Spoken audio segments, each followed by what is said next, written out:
Okay, as in my last video segment, depending on where you're watching this live or later on YouTube, hi YouTube, the WGA has reached a tentative deal with the AMPTP, and we are going to go over the whole thing.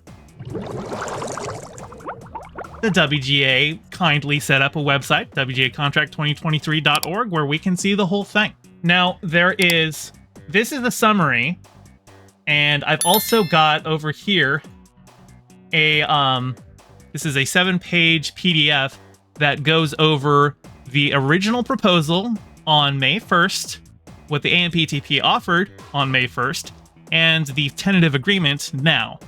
So I'm primarily going to be going over this because this will just show what was actually gotten. But I do think it's valuable to look over some of this just to get an idea of how much more was gained. So, summary of the 2023 WGA MBA. The following is a summary of the deal terms for the 2023 MBA. It is a simplified version of the Memorandum of Agreement, which contains the full text of the new provisions. The language of the MOA contains, in the case of any controls in the case of any inconsistency with this summary. Unless amended in the 2023 negotiations, the provisions of the 2020 MBA remain unchanged. Term of agreement. The term of the agreement is September 25th, 2023 through May 1st, 2026. Minimums increase. Most MBA minimums will increase by 5% on ratification of the contract, 4% on May 2nd of 2024, and 3.5% on May 2nd of 2025. Some minimums and rates increase less, mostly by 3% each year, while a few rates increase only once or do not increase over the contract. These exceptions are the result of patterns established in the industry. There's probably more details here. Let me see. Okay, we had established minimums for streaming, extend television Appendix A terms to high-budget shows made for SVOD, including weekly minimums, 13-week guarantees, and residuals based on aggregate. The final agreement is television Appendix A initial compensation terms apply to high-budget comedy, variety, quiz, and audience, and other non-dramatic shows made for SVOD, including 13-week guarantees for CV and aggregate. This is very, dry language, but I'm just trying to figure out. Okay, so 1.2% residual applies to all high-budget programs, but I think minimums are usually like that. That's like your weekly minimum wage in the industry, and so like the percentages of what is and is not, going up or not. It's a little dry. We'll try to get more in. So that's just like exactly how much money they're getting, but we're going to get into some of the other benefits.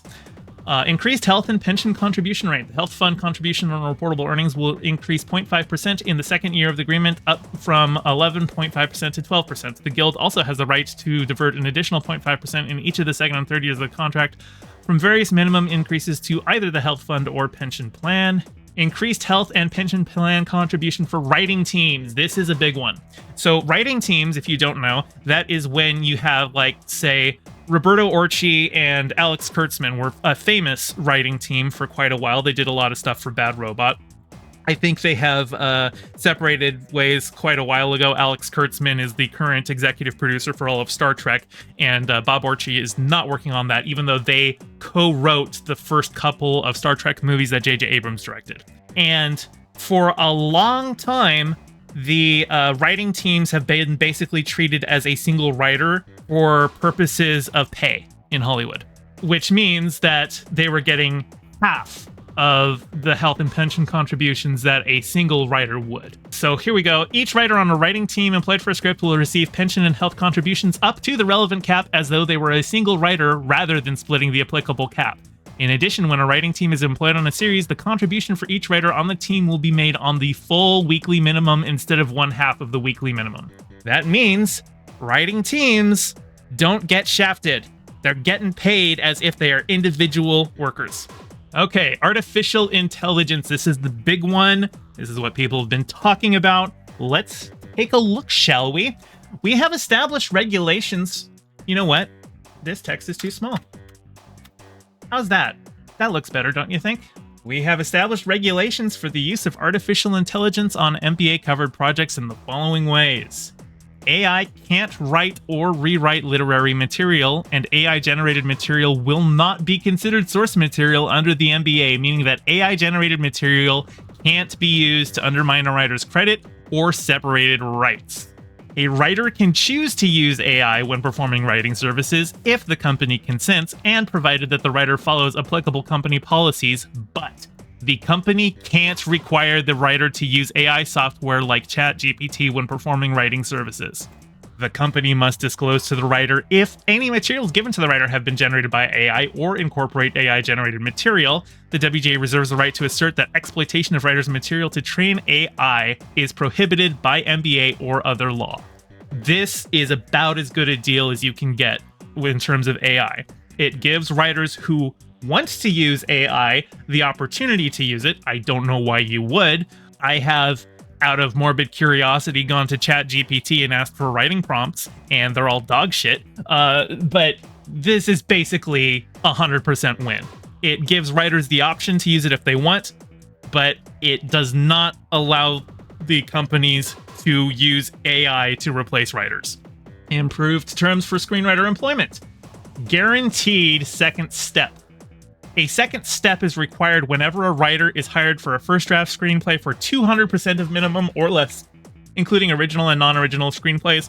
The requirement also applies to spec purchases. What this means is that if a writer is hired for a first draft screenplay or for the spec purchases, what this means is for the second draft, often in Hollywood, they will take that and hand it to another writer, say somebody that the producer has a better rapport with, or just is more established in the industry. They'll, pay the new coming writer for their spec script and be like, hey, this is something that we could probably punch up, but we're going to give it to the other guys. No, this means that if you write the first draft, you get first crack at the second draft. Accelerated payment structure for flat deals. Screenwriters hired on a flat deal basis for 200% of minimum or less must be paid 50% of their fee on commencement. If the writer has not delivered within 9 weeks of commencement, 25% of the fee is payable upon invoice. The final 25% is due on delivery of the step. Hollywood is notorious for being late on payments. They are one of the most delinquent payees in basically any industry in America. People wait months or more to get paid for their work. Now, do I think that that's going to stop with this deal? No, but it does mean that here we have it in writing. It's another thing that WGA can take to arbitration. Say, hey, I've been working on the script for 9 weeks. I need that 25%. And being paid 50% of the fee on commencement, being paid right up front, that's another thing. If I'm not paid right up front, well, okay, WGA, they're not paying me for it. Let's go. Streaming features. When a feature-length project is made for streaming with a budget of $30 million or more, the minimum initial compensation for a story and teleplay is $100,000, an 18% increase from the current rate, and a 26% increase in the residual base. Combined with the foreign residual improvements described below, this results in a 3-year residual of $216,000 for projects on the largest services, a 49% increase from $144,000 under the 2020 MBA. That's huge. That is a huge increase. Now, this is for higher budget films, unfortunately. It says with the budget of $30 million or more. So your A24, smaller horror companies like that, your smaller studios that just pump out like movies for like $5 million, because basically if you make a movie for $5 million, you're guaranteed a profit on it somewhere along the line. Those don't qualify for this, but for larger projects, it does. Improved terms in high-budget subscription video on demand. Increased foreign, and this is more of what we're talking about, high-budget, like 30 million or more. Foreign streaming residuals will now be based on the streaming service's number of foreign subscribers for services available globally, amounting to a 76% increase, including a 2.5% base increase to the foreign residual for the services with the largest global subscriber bases over 3 years. For instance, Netflix's 3-year foreign residual will increase from the current $18,000 for a 1-hour episode to $32,000. That's 76% increase. That's almost double. That's huge.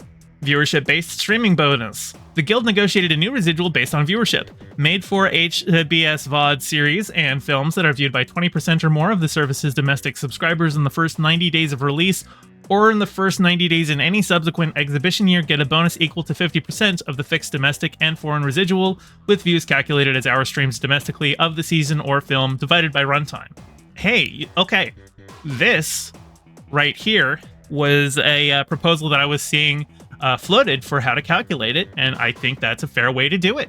For instance, projects written under the new MBA on the largest streaming services would receive a bonus of $9,000 for a half-hour episode, $16,000 for a one-hour episode, or $40,000 for a streaming feature over $30 million in budget. This bonus structure will take effect for projects released on or after January 1st, 2024. Now, I think this one is not the best deal that they could have negotiated, because first off, it has to be a high-budget film or TV show, and it is dependent on the first 90 days of release. So this is a bonus for stuff that performs well. And 20% or more of the viewers' domestic subscribers, that is a huge number. How many of the subscribers how many of you have a subscription to a streaming platform that you haven't logged into this month? Do you get counted in that 20? Do you get counted in the percentage of total?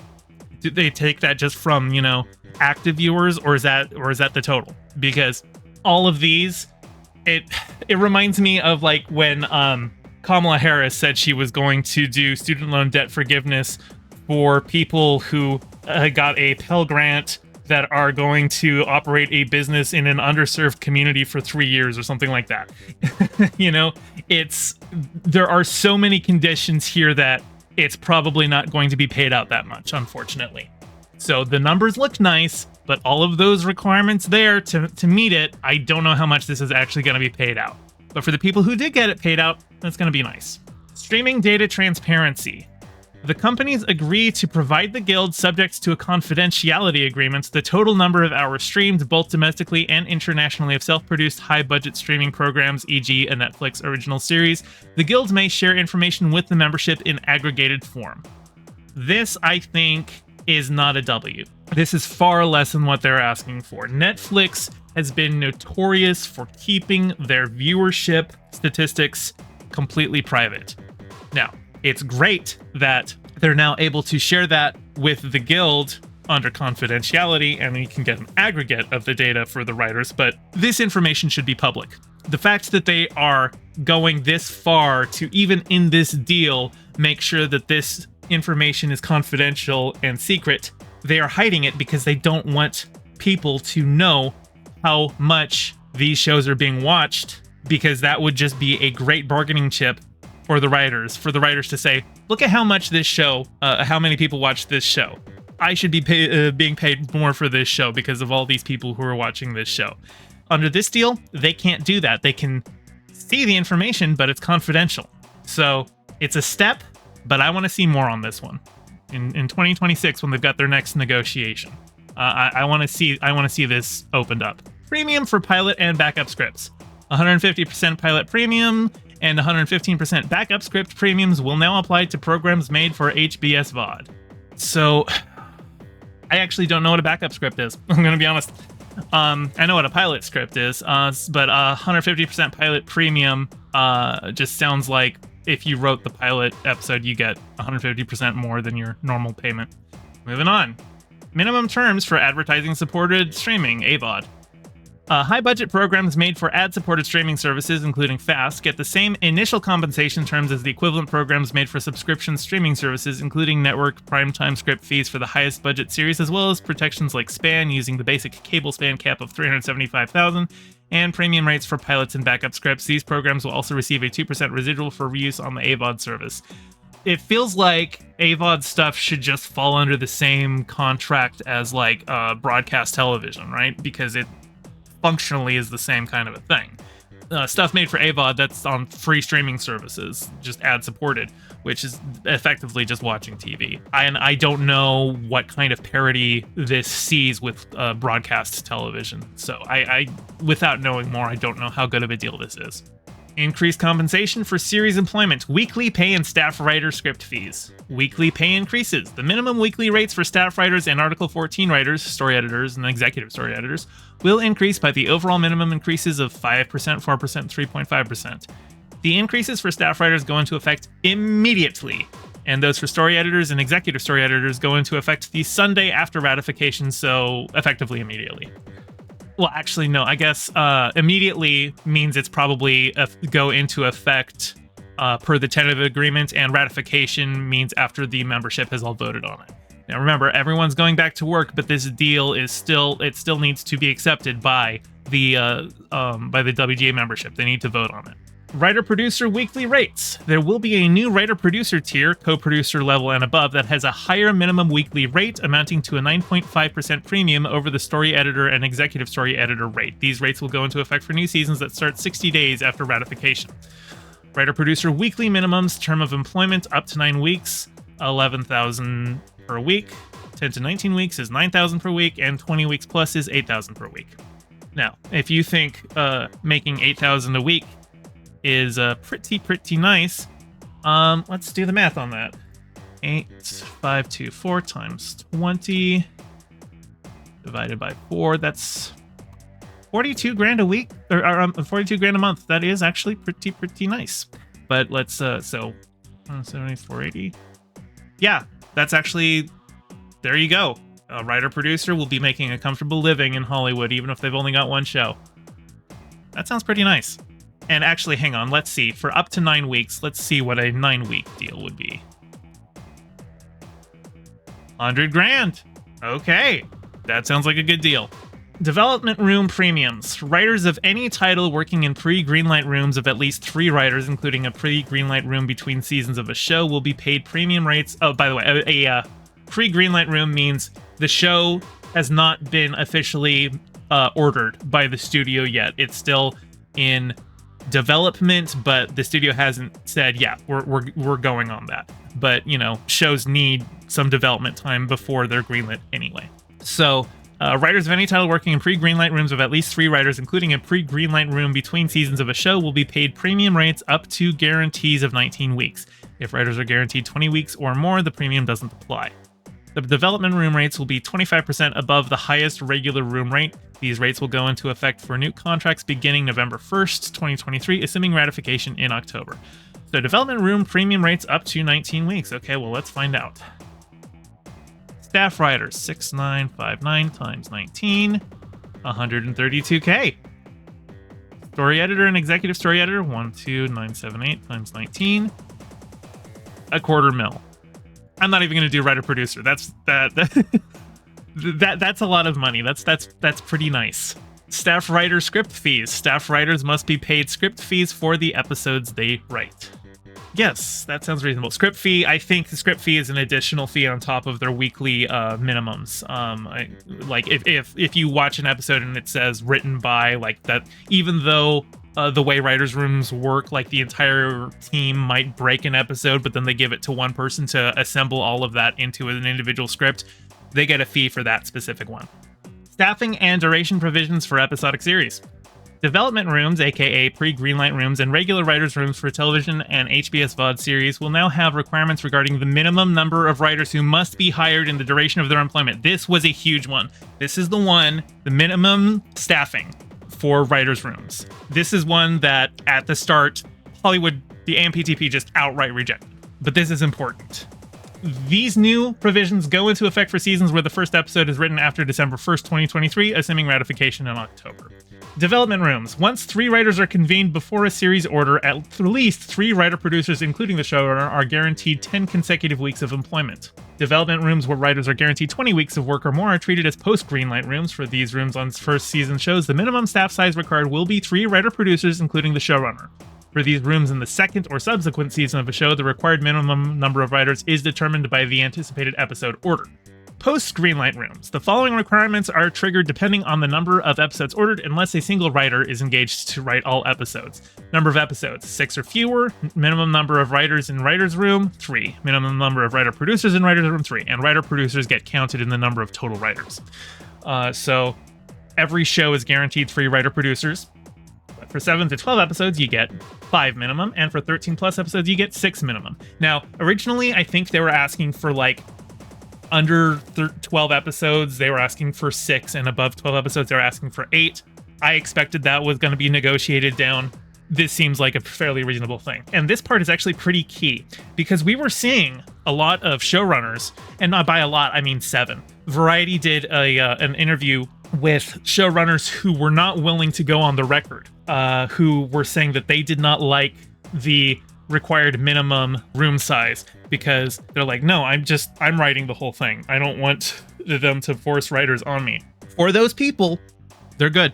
If you happen to be a person like J. Michael Straczynski, who wrote basically the entire series of Babylon 5 by himself, you're still allowed to do that here. The minimum staff must be guaranteed at least 20 weeks or the entire duration of the post-greenlight room, whichever is shorter. If there was a development room, the 2 writer-producers who worked in the development room must be hired for the writer's room. Weeks worked in the development room can be credited against the guaranteed weeks in the writer's room, but development room compensation cannot be credited. I feel like I just read that paragraph without actually reading it. Hang on, let me look over that again. The minimum staff must be guaranteed at least 20 weeks with the entire duration, whichever shorter. If there was a development room, the 2 writer-producers who worked in the development room must be hired for the writer's room, and weeks worked in the development room can be credited against the guaranteed weeks in the writer's room. I don't actually know what that means. Sorry. All right, writers in production. For single camera series made for HBS, VOD, and pay TV that are exclusively filmed in the US and Canada, 2 writer-producers must be employed for the lesser of 20 weeks of production or the duration of production along with the showrunner.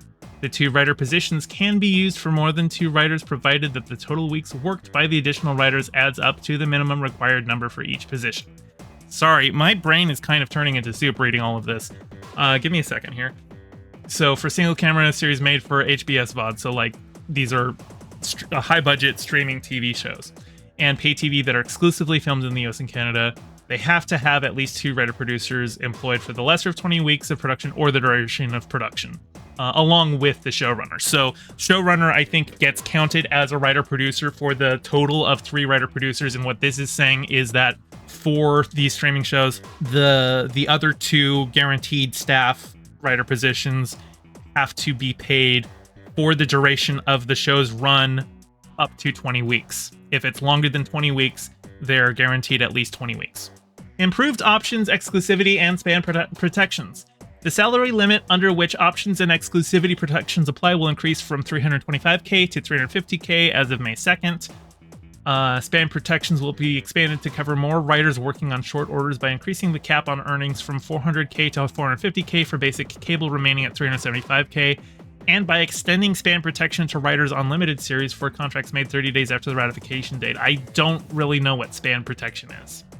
It's the salary limit under which options and exclusivity protections apply. So I guess if you're making more than this, there are options and exclusivity protections that you don't get, but I don't know what those are. Appendix A series made for subscription streaming services. Comedy, variety, quiz and audience, or other non-dramatic programs with budgets at or above $600K for a half hour or $1.15 million for a 1-hour show that are made for subscription streaming services will have weekly initial compensation minimums like television. Projects with 4 episodes per week have lower breaks. For instance, comedy variety strip shows have budget breaks of $150K for 30-minute shows and $250K for 60-minute shows. I don't know what a break is. Sorry. But yeah, like I said, a lot of this detail is just going to be like numbers that aren't going to mean a lot unless you are yourself a writer. But I'm committed to going through this. So comedy variety series employment will get the aggregate minimum compensation in addition to weekly minimums. Comedy variety series with 13 programs will get 13-week guarantees. Shorter orders may have shorter guarantees by applying for a guild waiver. Quiz and audience and other non-dramatic series have weekly minimums, though 13-week guarantees are not required. The guild has the right to negotiate initial compensation terms and residuals for existing daytime serials that move to subscription streaming services in the same fashion as it negotiates for Appendix A and low-budget dramatic shows on basic cable. All high-budget Appendix A programs will receive a residual of 1.2% of the license fee for use after the first 26 weeks. Showrunner Training Program. We reached an agreement to renew $250K in annual funding for the Showrunner Training Program. I assume that's something that the WGA offers to help teach people how to be showrunners. Additional arbitrators. We agreed to replace 3 arbitrators on the panel to hear NBA claims in Los Angeles. That is, I think, fairly standard for these negotiations, just rotating out arbitrators. Tri-Guild Audit Program. We renewed funding for Tri-Guild auditing of residuals payments for the term of the agreement, and other changes and company proposals. We agreed to increase the number of episodes on new made-for-broadcast series that can get a single free promotional run from 2 to 3, but with the number of episodes capped at no more than 25% of the season. We agreed that the companies can exhibit a long-form program made for HBS VOD in theaters for not more than 8 days, at least 40 days after the program's initial release on the original streaming platform, for 3% of accountable receipts. 3% of receipts. Does that mean that the writer gets 3% of the receipts? Probably, yeah. We agreed to a 3% increase in the thresholds for payment of the 1.2% residual for foreign fee-free television reuse. And we agreed to allow a company to credit a sole writer and director or writer-producer of a project as produced by or presented by in publicity releases or advertising without a separate writing credit. We agreed that interest isn't due when writers haven't provided the information necessary to process payment. So that's more of a win on the studio side than on the writer's side. But I guess that makes sense because, yeah, interest shouldn't... Yeah, they're saying interest isn't going to accrue if we can't pay you because you haven't given us your payment details. That seems fair enough.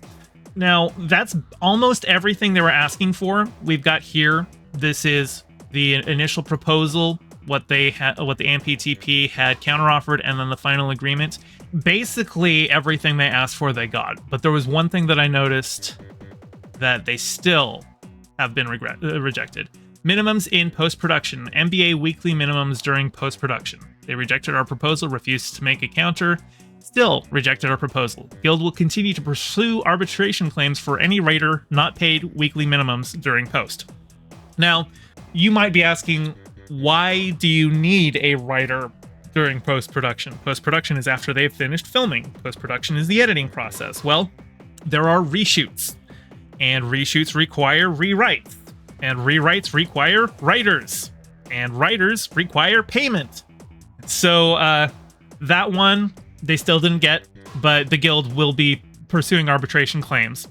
Hopefully this is something that can get worked out in the 2026 deal. But for now, the guild is just going to have to pursue these on a per writer basis, on a per incident basis. As far as I can tell, nothing else was outright rejected in this deal. Obviously, things have been worked down. Some things are not as great as they could be. Numbers are lower, but that's still, I want you to look down here at the bottom.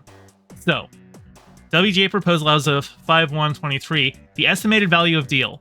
What they're asking for was estimated to be $425 million a year. What the AMPTP countered with was $86 million a year. And what the writers got is $233 million a year. Let me bring up the calculator here. 233 divided by 429 is 54%. So the writers got 54% of what they were asking for from a monetary perspective.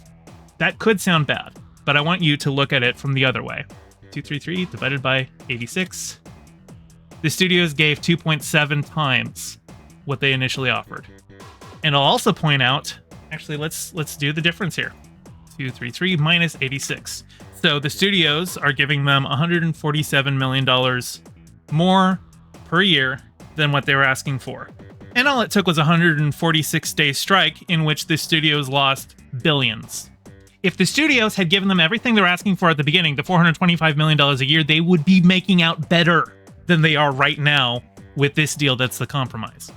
So this is a win. It's not a universal win, but it is a win. And I hope that come 2026, the AMPTP is going to remember how badly they were hurt by not just giving the writers what they want. And yeah, as the Dragonite Dragonborn says, a W is a W. So there it is. That is the WGA deal. Hey, thanks for watching. I'm trying to get my channel monetized, so your view means a lot. Don't forget to toss me a like and subscribe and ring the bell. I stream every Monday and Thursday at 5 p.m. Pacific, so catch me live and join in on the convo. You can find all my socials in the description below, and thank you to all my patrons with a very special shout out to my Whale Shark tier patron Ryan D and my Anemone friend tier patron Piftle Cakes. Your support means the world. Catch you next time.